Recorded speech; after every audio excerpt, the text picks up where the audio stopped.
Bertrand Russell, in his History of Western Philosophy, was reluctant to concede that Thomas Aquinas could have been a philosopher because he came with a preset set of assumptions.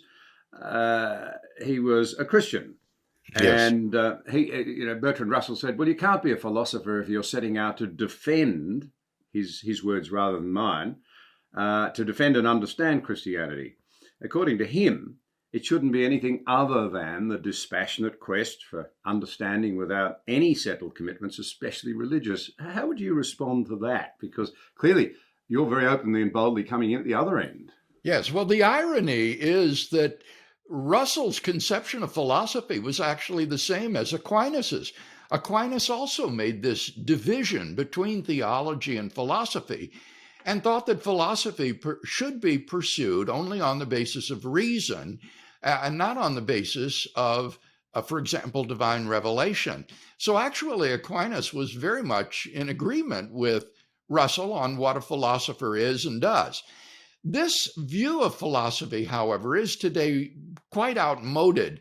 There's no reason at all to think that a philosopher should not avail himself of all of the sources of knowledge that he believes are at his disposal, whether these be the sciences, metaphysics, rational intuition and logic, or divine revelation.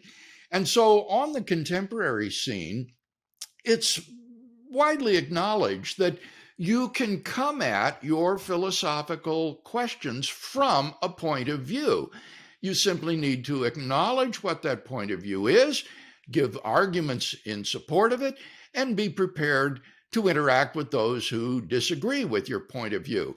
But today, the view of philosophy that seems to be the consensus view might be called dialogical pluralism.